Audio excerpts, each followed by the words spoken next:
Bienvenidos a la conferencia del Gran Engaño, en nuestro tercer año aquí. Precisamente hoy vamos a tener un tema que creo que es realmente interesante, pero que vale la pena avisaros de algo. Sin prejuicios.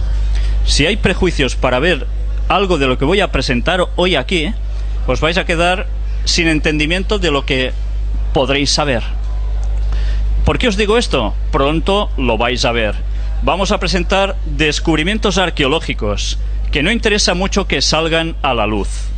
Y vais a ver realmente cosas sumamente interesantes. Lo que nos quieren ocultar. Hallazgos de gigantes en la Tierra. ¿Qué veis aquí?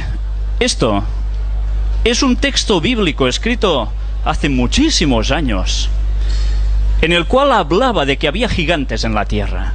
¿Es esto verdad o es un mito que alguien se inventó y lo escribió en la Biblia? Vamos a verlo. Extraído de este libro de Jonathan Gray, encontramos precisamente esto, haciendo referencia a otro escrito anterior, donde aparece precisamente un gigante, como habéis visto en pantalla, de unas medidas tremendas, de más de 3,5 metros de altura, y que estuvo dando vueltas como una feria para ser mostrado, y después, como era de esperar, terminó desapareciendo. Ya veis, no era nada pequeño, 3,70 su altura.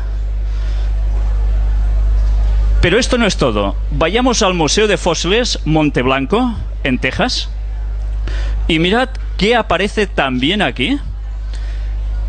Restos humanos de un hombre de 4 metros 57 centímetros de altura. Todos estos restos están aún conservados y se pueden ir a visitar. Huella de pisada humana fosilizada en roca de granito. Y esto está en una reserva forestal de Cleveland, en Estados Unidos. Fue descubierta en febrero de 2002. Sencillamente, si miráis la persona que pone el pie encima de la otra pisada totalmente petrificada, nos damos cuenta que parece un pie casi de risa el suyo. La medida es de casi 60 centímetros, equivalente al pie de un hombre de una altura de unos 4 metros. Y aquí tenéis una huella de zapato en terreno de pizarra, en Antelope Springs, en Utah.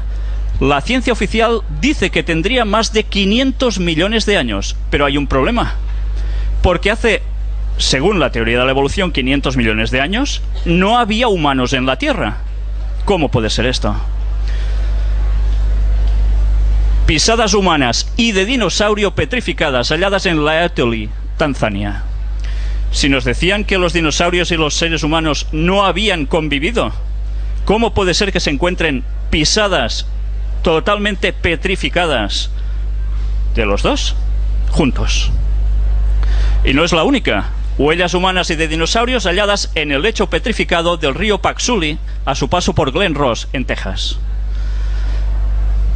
Y ahora nos vamos a este otro museo de evidencias de la creación. Suena extraño, ¿evidencias de la creación?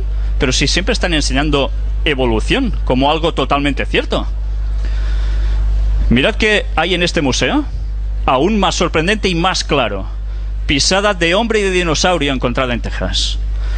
Además, la pisada primera fue de hombre y casi automáticamente después de dinosaurio, como si hubiesen salido corriendo uno para acá y el otro para allá cruzándose. ¿Por qué?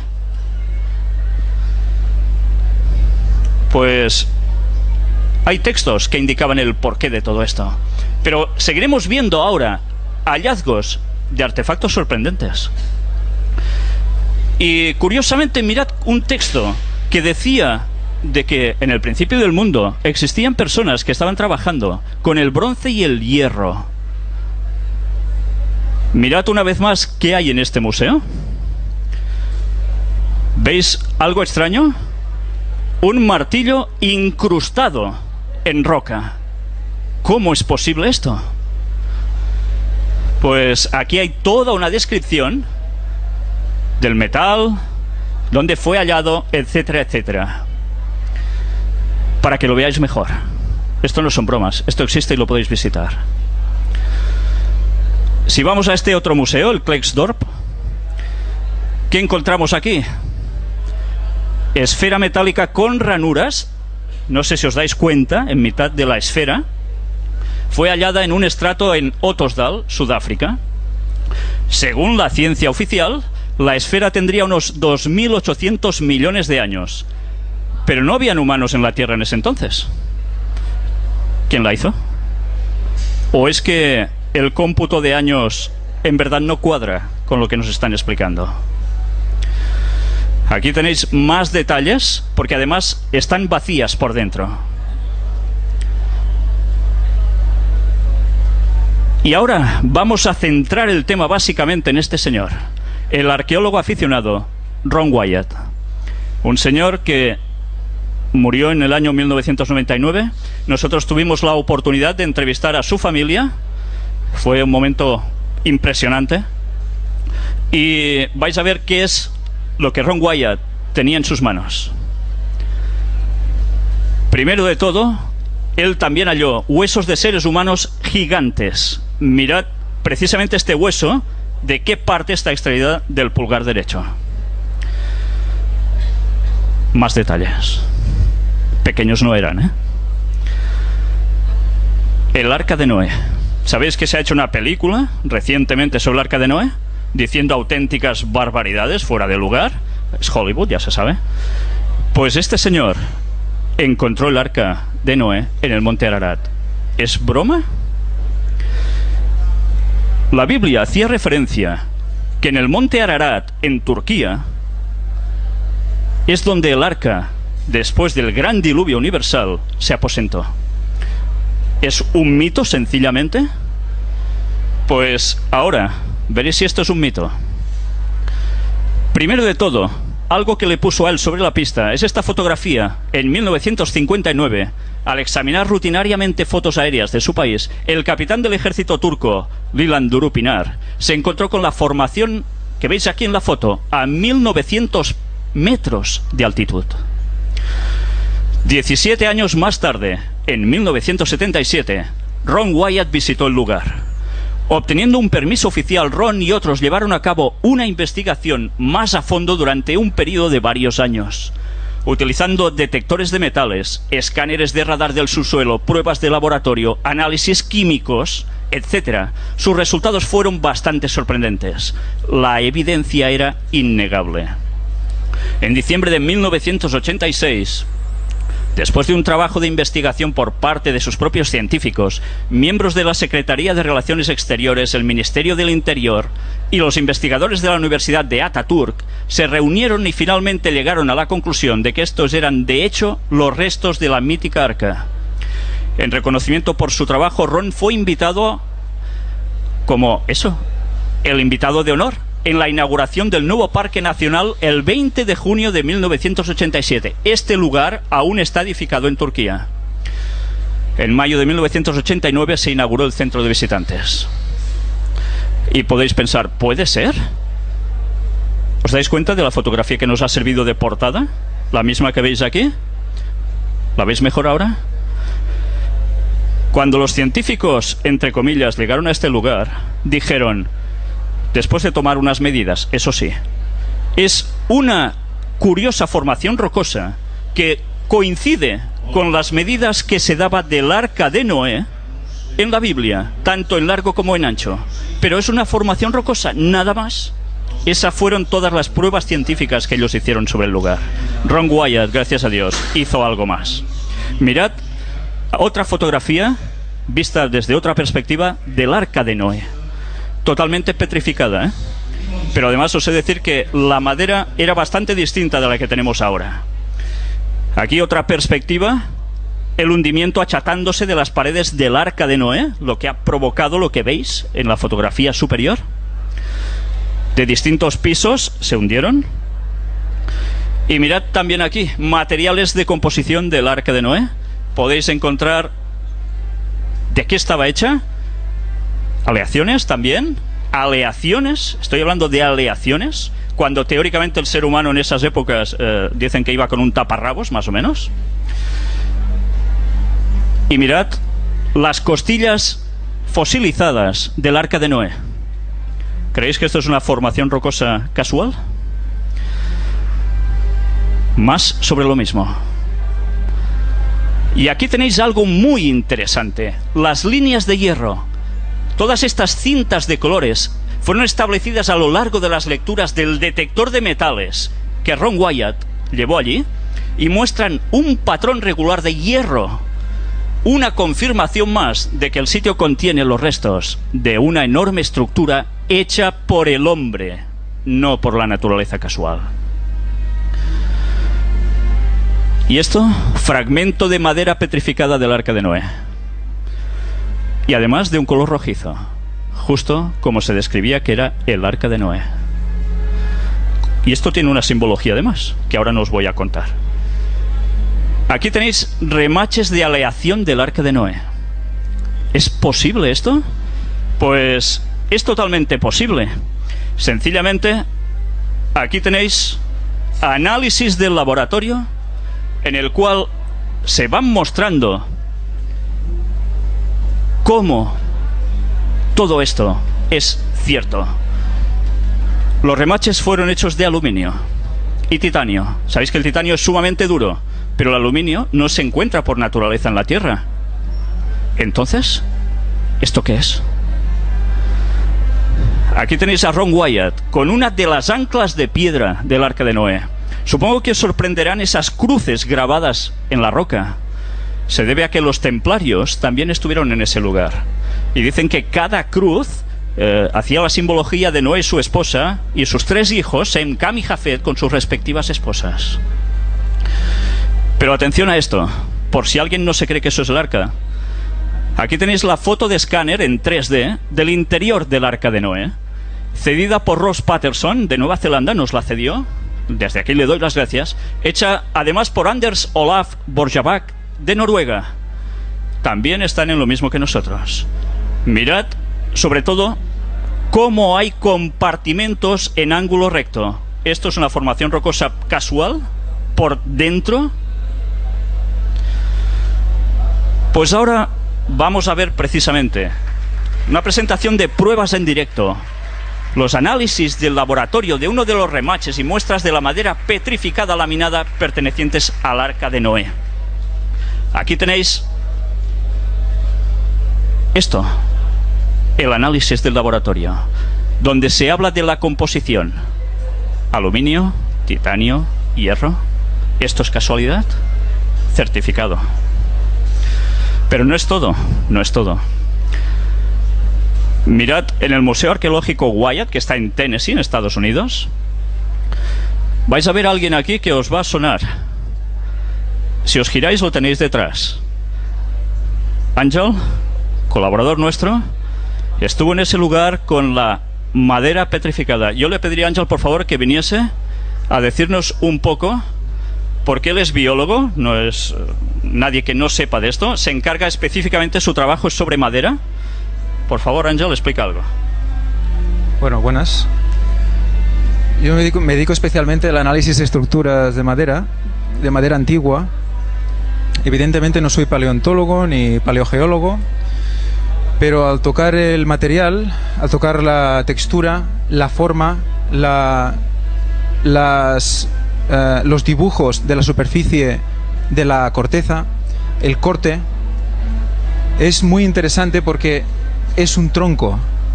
Y además, en otros cortes que habéis visto antes, os han mostrado el corte transversal de la madera. Ese corte que habéis visto en aquella muestra tenía 3 líneas de madera encolada. Ahora no lo estáis viendo, pero si lo paséis luego por el stand, veréis el detalle. Veréis que son 3 líneas de madera con una franja totalmente recta y perfecta, donde se ha encontrado una cola sacada de la resina de árbol. Del análisis sale que es resina de árbol, que une la madera de manera brutal, incluso superior a las mejores colas de hoy en día. La madera fue desestimada como madera en 1960, porque los primeros que llegaron cogieron trozos y vieron que no tenían anillos. Entonces dijeron, esto no es madera. Resulta que en la época en que el Arca de Noé cayó, el clima no era con estaciones como ahora, era totalmente uniforme. Los árboles crecían como en el trópico. a una velocidad constante, sin cambios.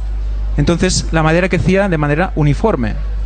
Luego los análisis de carbono muestran mayor concentración de carbono en estos elementos que en la tierra que hay alrededor. O sea que es madera petrificada. Y bueno, yo creo que ya he dicho lo que tiene que decir. Para más información, pasar por allí y podemos hablar más en profundidad, porque la verdad es que es emocionante. Doy las gracias, Ángel. Creo que la información, ya ves, es de primera mano. Y ahora vamos a mostrar otro descubrimiento que dicen muchas personas. Esto, imposible. Sodoma y Gomorra. Todos habéis oído hablar de Sodoma y Gomorra, ¿verdad? Hay una palabra que precisamente deriva de uno de estos nombres, Sodoma. Pues bien, en la Biblia se hablaba de Sodoma y Gomorra y que son destruidas debido a la gran corrupción que hay allí por fuego y azufre que cae del cielo. Y a través de la Biblia se habla de que realmente esto fue así, se da por cierto, incluso en el Nuevo Testamento. Vamos a ver unas imágenes extraídas del vídeo de Art Discovery sobre arqueología en Gomorra. Art Discovery son nuestros compañeros en Tennessee, el museo que habéis visto antes, de Wyatt. Pues mirad estas fotografías, los restos de la ciudad de Gomorra en Israel. Esto no es montaña porque sí, es construcción humana. Además, sus ángulos dan prueba de ello. Miradlo desde distintas perspectivas. Y a través de estas imágenes vais a ver también esto. ¿Os dais cuenta? Esto no se hace solo. Y una pirámide en forma de zigurat en Gomorra, en Israel. ¿Cómo puede ser también pirámides en Israel? ¿Y en forma de zigurat? ¿Por qué? Pues era la adoración pagana de esos tiempos, que se ha extendido por todo el mundo a través de todas las culturas. Esto sería como debería ser más o menos originalmente, muy parecida, en pequeño, a la Torre de Babel, con templo incluido, y también restos de una esfinge en Gomorra. ¿No suena a Egipto también? Pues sí. Aquí lo tenéis. Todo esto no se hace solo. Míralo desde distintas perspectivas. ¿No recuerdo a la esfinge? Con el león, famosa. Pues bien, ahora aquí veis gotas de la lluvia de azufre caída precisamente sobre Sodoma y Gomorra. ¿Es verdad lo que decía el texto bíblico? Pues os vais a sorprender más. Mirad estas otras imágenes. Y no solo esto. Aquí tenéis a Ron Wyatt mostrando parte de estas gotas que caían. Y no nos vamos a conformar solo con verlo. Aquí veis de cerca una de estas muestras de bola de azufre. Pero ahora vamos a ver muestra en directo para que vosotros podáis tocar una de estas gotas, si queréis, de este azufre, que tiene una gran particularidad. ¿Sabéis? El azufre que hay normalmente por todas partes de la Tierra tiene una composición natural de un 40% azufre. ¿Sabéis? Justo en ese lugar el azufre es de un 98,4%, su pureza. Esto es de análisis de laboratorio. Ya veis, no me lo invento. Y esto no es todo. Aquí tenéis el azufre, parte de esta gota, la tengo partida aquí. Os dejaré si queréis tocarla. Os advierto que cuando la toquéis os deberéis lavar bastantes veces, porque la potencia que desprende es brutal. Y su olor también, ¿eh? Luego, si queréis, podéis pasar por el stand y allí lo podréis tener en vuestras manos. Y mirad también aquí cómo se ha extraído. Esta es una de las tantas gotas sobre Sodoma, Gomorra y las ciudades de la llanura en ese lugar. Extraída y puesta aquí para que todos vosotros la podáis ver. Es una cesión directa del Museo Wyatt para que la podáis comprobar por vosotros mismos. O sea que, desde luego, esto sucedió de verdad y las pruebas están. ¿Lo habíais oído alguna vez por televisión? ¿Que no? Pero ahora vamos a ver más hallazgos que hizo Ron Wyatt en el Mar Rojo. ¿Sabéis? Como por ejemplo en la película famosa de los 10 mandamientos de Charlton Heston, cruzan, el mar se abre, se cierra, los carros de Faraón quedan allí. Esto es película. La Biblia se lo inventó, ¿sí? El texto bíblico decía que había sucedido esto.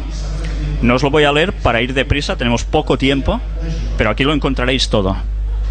Este fue el éxodo de los hebreos de Egipto al monte Sinaí, todo este recorrido que veis en rojo. Mirad que cuando tienen que cruzar el Golfo de Acaba, claro, tienen que pasar por mar. ¿Cómo lo iban a hacer? Unas 6 millones de personas, más ganado. Los carros de Faraón detrás. ¿Y qué iba a pasar? Este fue el lugar, precisamente. El paso rodeado entre montañas.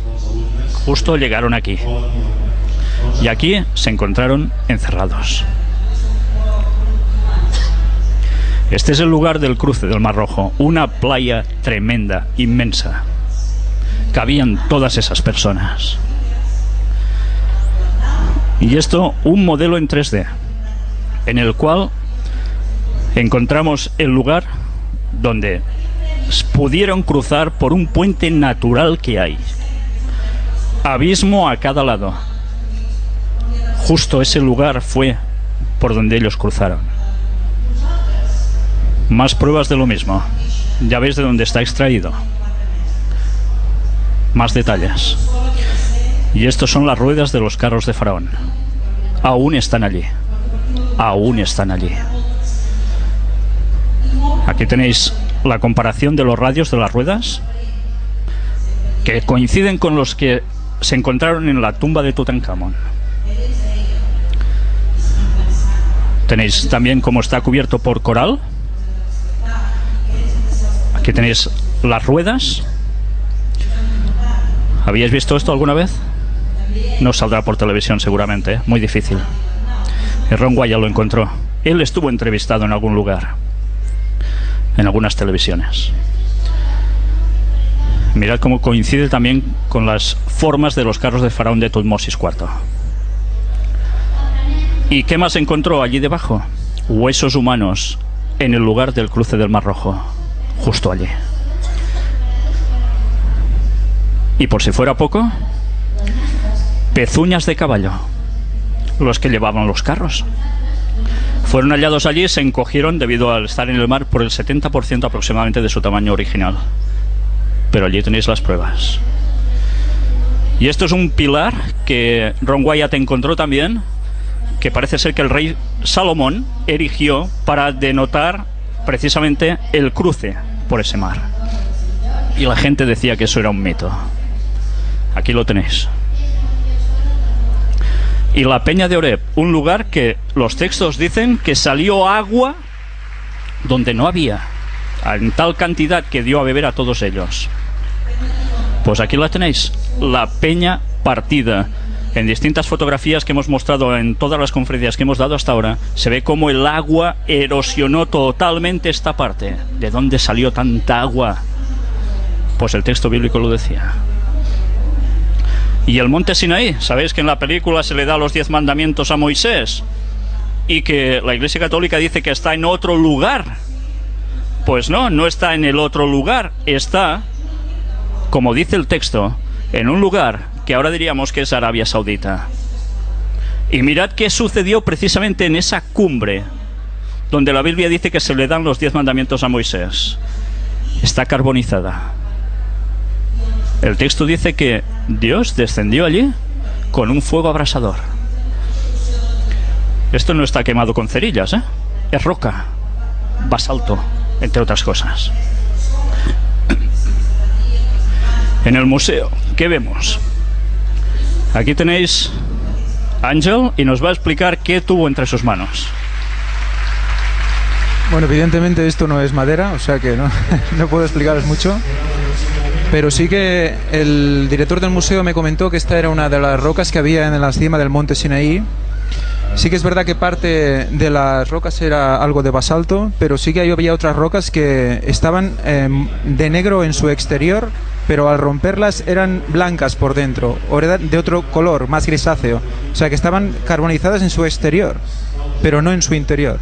O sea, no eran rocas negras en esencia, sino que se carbonizaron luego.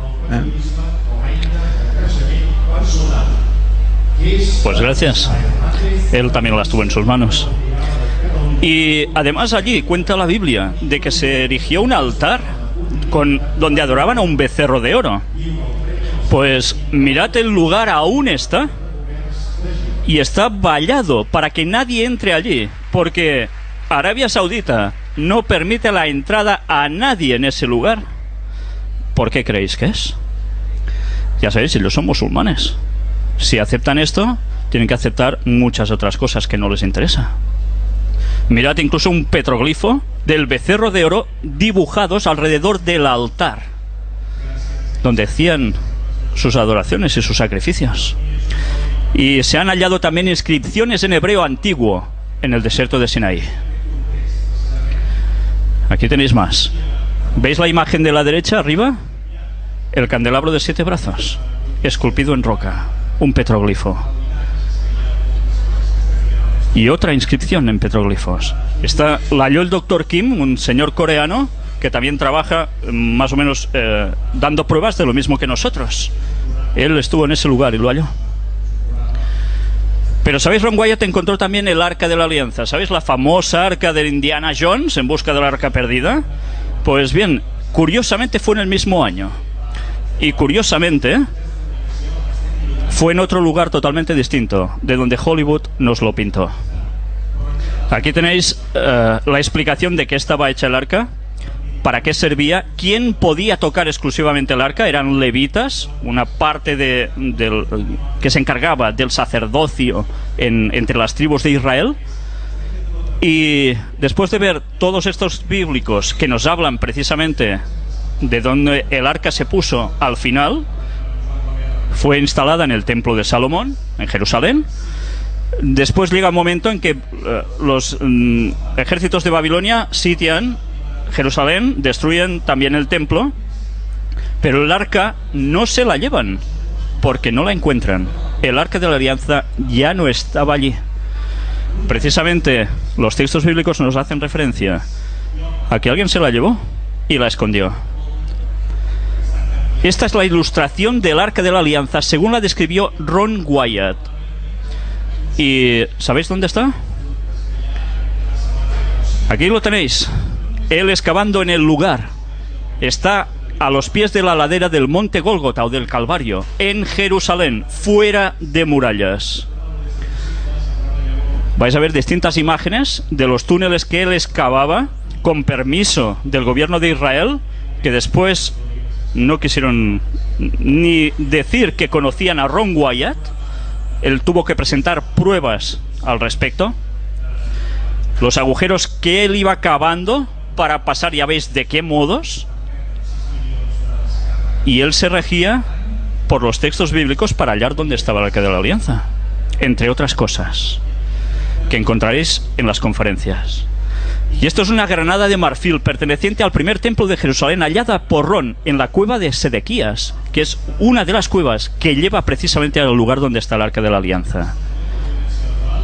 Mirad una de las pruebas que él tuvo que mostrar, porque decían que no lo conocían de nada, que no le habían dado ni permisos a él de nada.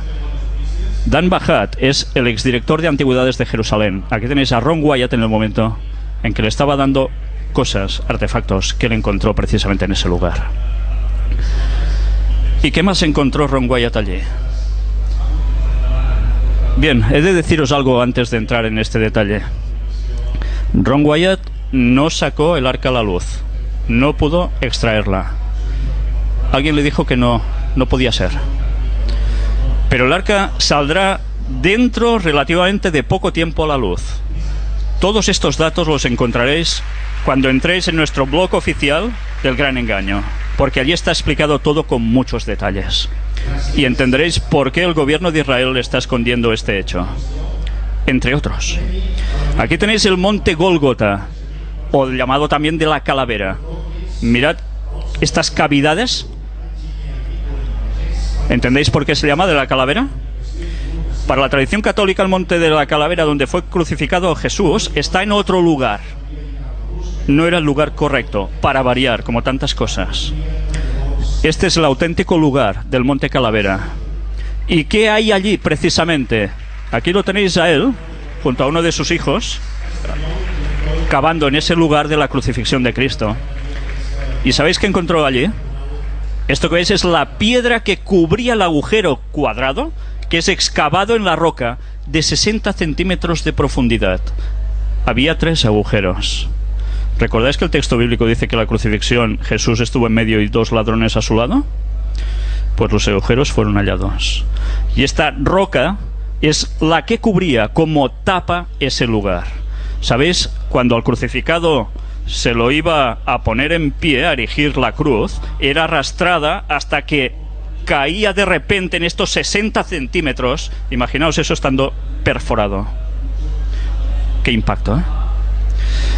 Pues aquí tenéis a Ron cuando sostiene la tapa de piedra de ese agujero. Es el mismo que veis allí. Y esto es una reconstrucción del verdadero lugar de la ubicación de la escena de la crucifixión de Cristo. Mirad qué hay debajo. ¿No veis nada? El Arca de la Alianza está ubicada justo debajo, a 6 metros de profundidad de donde estuvo la cruz de Jesús. Y algo cayó allí encima.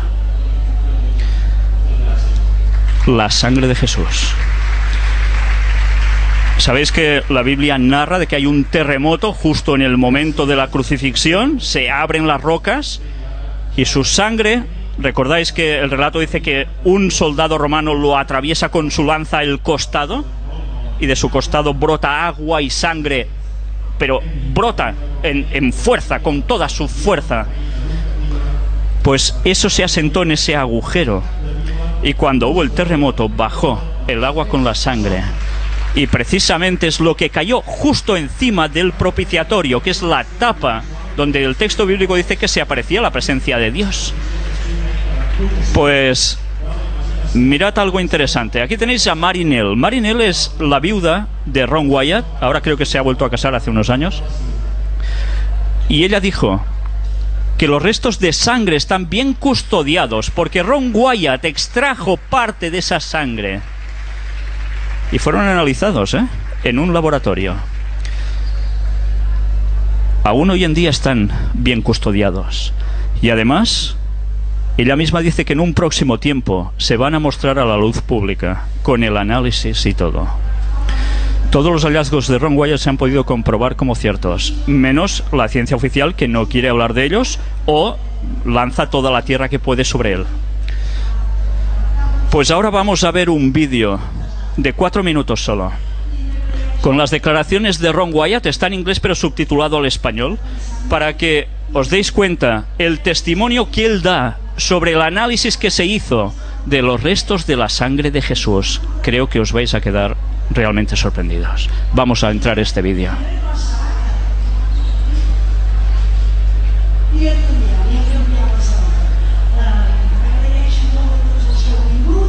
Good evening, Ron. Thank you very much for all 3 for seminars. Wonderful, thank you. My question is that you said that you had the blood of our Lord examined by the Israelis. That's correct. What was their determination of that? Okay. Now, we won't be able to take second questions. I'm sorry if you're on your second one, please just step out. I love you, but we're running out of time. Real quickly, okay. Dried blood is dead blood. Everybody knows that, all right? They can test the blood of the pharaohs, the mummies of the pharaohs, all right? There's certain things they can do. They cannot get a chromosome count by any method I'm familiar with, all right? Things keep changing. I don't profess to know everything. However, there's no way I know that you can get a chromosome count out of dead blood. You can get a DNA and some other things, but not a chromosome count, all right? That's done by living white blood cells.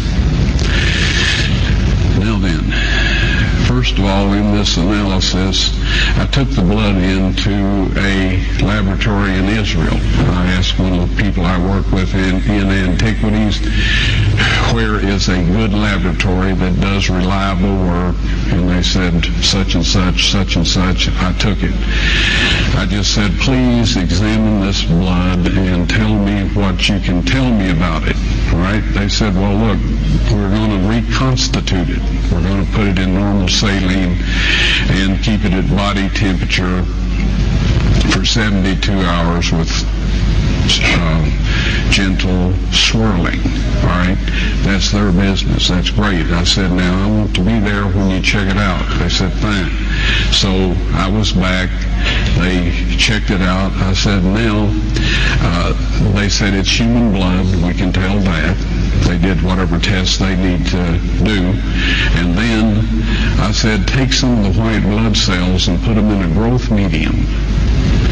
And keep them at body temperature for 48 hours. And they said, well, that'll do no good because it's dead blood. I said, would you please do that for me? And they said, okay, we'll do it. So anyway, I said, I want to be there when you take it out and examine it. So I was back there. They took it out, examined it under a microscope, and the one technician called the other one over there, and then they called the boss over there, and they were talking Hebrew a mile a minute there for a little bit, and they looked at me and they said, Mr. Wyatt, this human blood only has 24 chromosomes in it. Everybody else has 46. You see, 23 from your mother, 23 from your father, 22 autosomes from your mother, 22 autosomes from your father. You get an X from your mother, you may get an X or a Y from your father, all right? This blood had 23 chromosomes from the mother's side, one Y chromosome only. You see, the child could not have developed if they hadn't had the autosomes from the mother. So all of his physical characteristics were determined by his mother's side of the family, her autosomes. His maleness was determined by this one Y that came from the source, not a human male. Then they said, this blood is alive. And then they said, whose blood is this?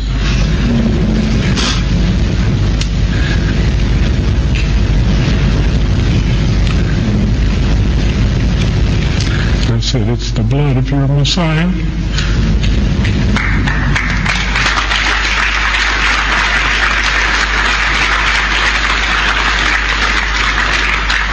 And I assure you, those men's lives have changed. You're welcome.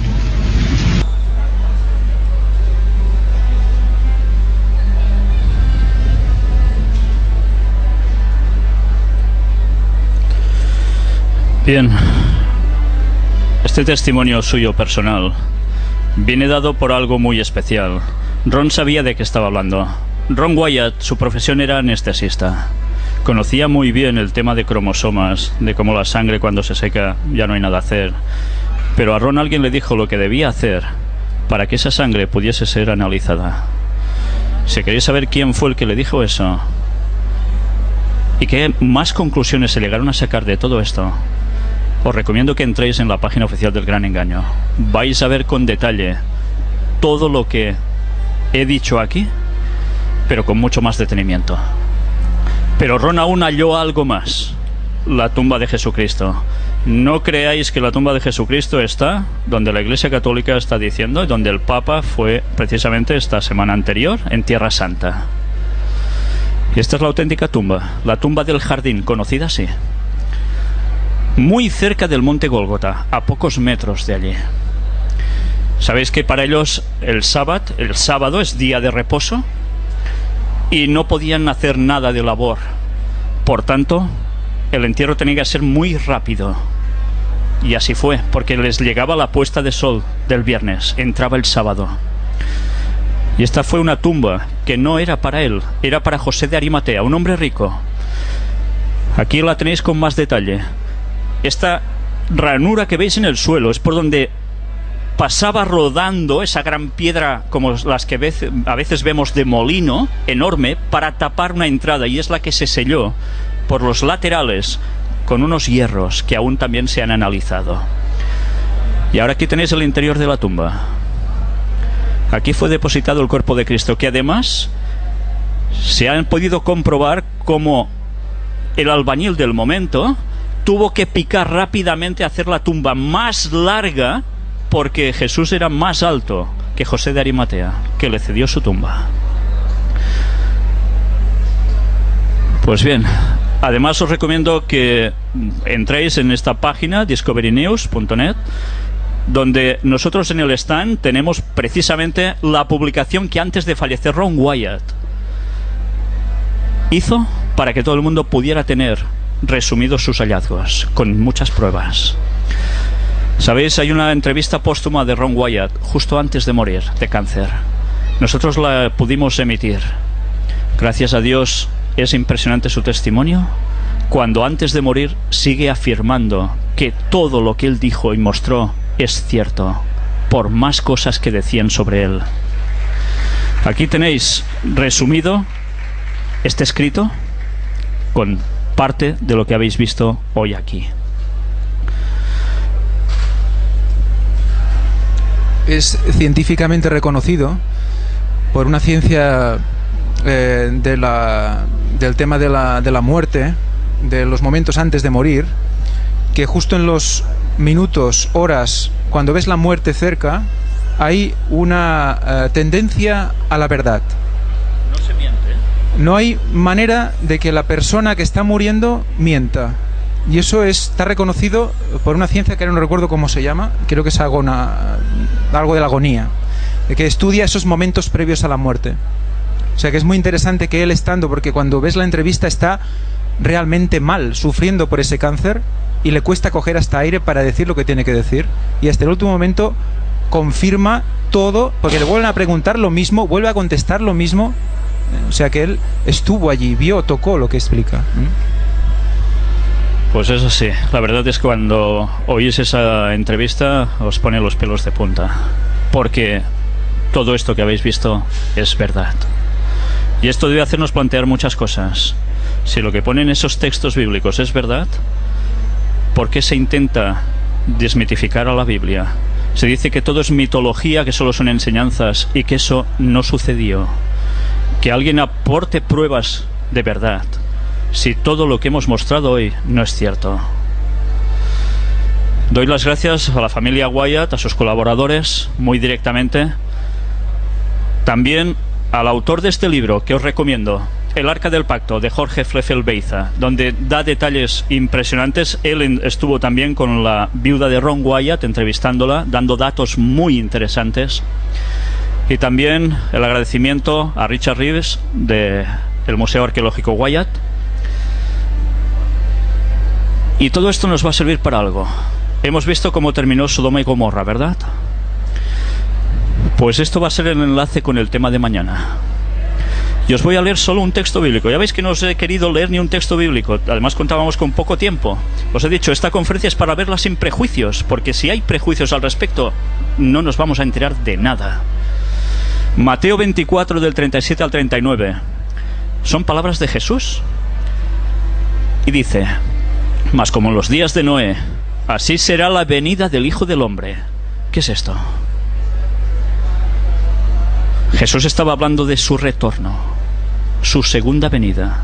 Sabéis que la Biblia está llena de profecías que apuntaban no solo a cosas del pasado, sino a cosas del presente, que cada semana en las conferencias estamos mostrando en noticias de actualidad. ¿Cómo lo corroboran? Pues además Jesús habló de que iba a volver. ¿Y sabéis qué va a suceder entonces? Mirad qué situación planteó él del momento de su retorno, entre muchas otras. Porque como en los días antes del diluvio estaban comiendo y bebiendo, casándose y dando en casamiento, hasta el día en que Noé entró en el arca, y no entendieron hasta que vino el diluvio y se los llevó a todos, así será también la venida del Hijo del Hombre, en un momento de corrupción, tal como estaba viviendo el mundo antediluviano. Mañana a las 5 vamos a tratar este tema, la fecha del fin del mundo. ¿Hay fecha para el fin del mundo? Tantas veces la gente ha hablado, que si los mayas, que si quién, que si... Pues bien, mañana vamos a hablar cómo hay textos bíblicos que nos hacían referencia a que sí hay una fecha para esto. Pero no solo esto. Además, ¿qué sucede cuando se dice que el mundo se acaba? Mañana vais a ver qué cuentan esos textos y otros de qué va a acontecer en esos momentos. Solo os digo una cosa. Falta pocos años para que veáis esto. Mañana a las 5 continuaremos. Muchas gracias.